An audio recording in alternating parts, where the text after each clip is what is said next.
मरहूम जुल्फ़िकार अली भुट्टो के वक्त में भी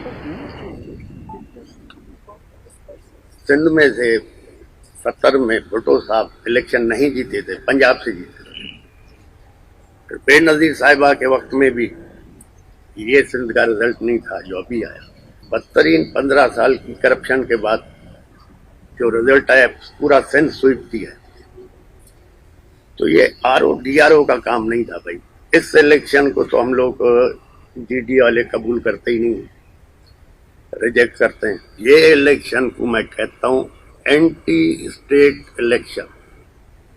इसलिए एंटी स्टेट इलेक्शन कह रहा हूं कि 70 में मरहूम भुट्टो साहब के पास 80 या 81 मेंबर थे, मुजीबुर रहमान के पास 160 या 106 मेंबर, 160 मेंबर, लेकिन हुकूमत 81 वाले को थी।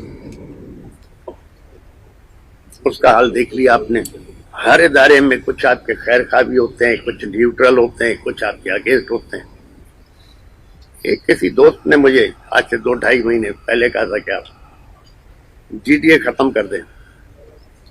मैं कहा GDA मैं किस तरह खत्म कर सकता हूँ? लोगों ने मुझ पर भरोसा किया, कहा कि भाई GDA खत्म करो तो आप अपनी फंक्शनल के उस पर लड़ो, 2-3 MNA और बाकी MP आपको मिल जाएंगे। मैं कहा GDA तो नहीं खत्म कर सकता। जो जिन लोगों को GDA से जाना था वो चले गए, अब जो रुके हुए हैं मुझ पर भरोसा करके रुके हुए।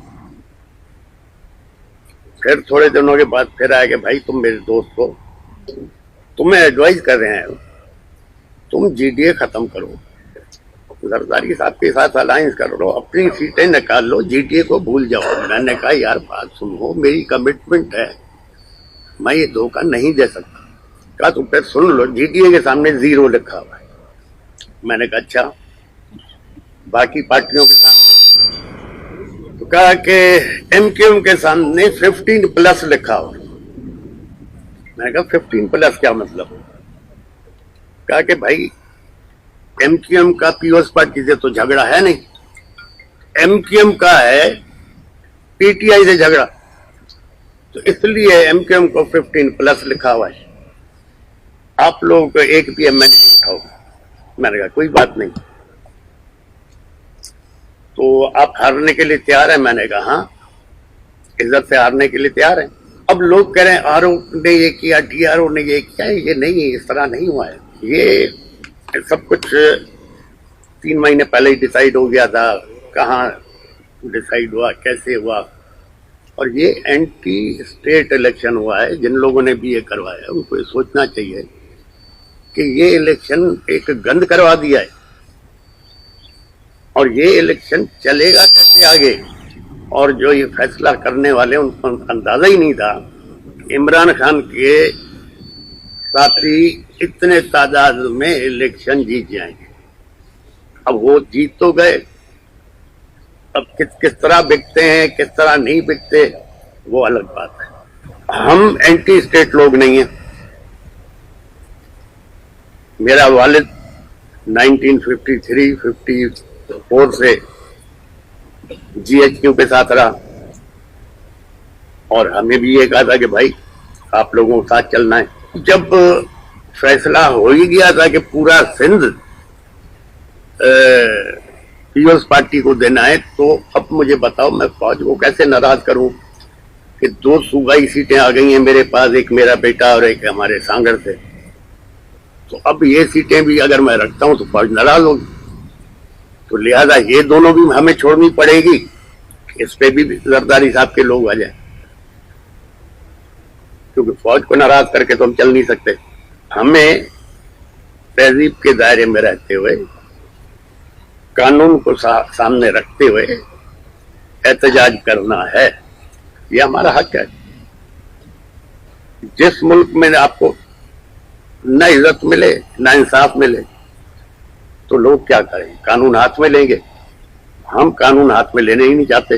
बाजवा साहब जाते जाते जो पंडोरा बॉक्स खोलने की कोशिश की थी या खोल के गए थे, बाजवा साहब ने फरमाया था कि बांग्लादेश सियासतदानों ने बनाया, चलो सियासतदानों ने बनाया।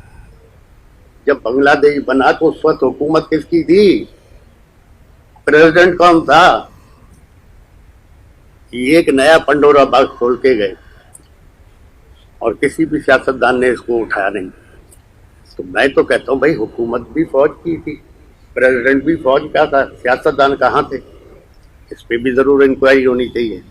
बाकी इस इलेक्शन से हमारा कोई लेना देना नहीं है, क्योंकि सारा फ्रॉड पे था। जो बेनजीर साहिबा नहीं कर सकी, जो भुट्टो साहब मरूम नहीं कर सके, जरदारी साहब ने कैसे करके दिखाया। या खुदा की तरफ से गैबी मदद हो गई उनकी। जहांगीर तरीन साहब से हमारी दोस्ती भी है, रिश्तेदारी भी है।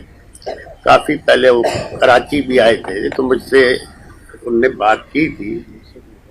तो पूछा क्या समझते, मैं कहा आपका सियासत में फ्यूचर नहीं है, आप सियासत पे पैसा खर्च नहीं करो, यही अपने कारोबार पे करो, डबल हो जाएगा।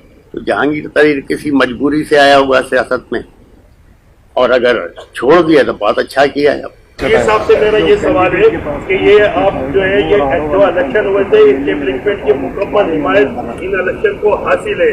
आप जब सड़कों पे आएंगे तो एस्टेब्लिशमेंट आपसे नाराज नहीं होगी? यार देखो, बात सुनो, बाप भी बार बार बेटे से नाराज हो, बेटा घर छोड़ देता है, समझ गए?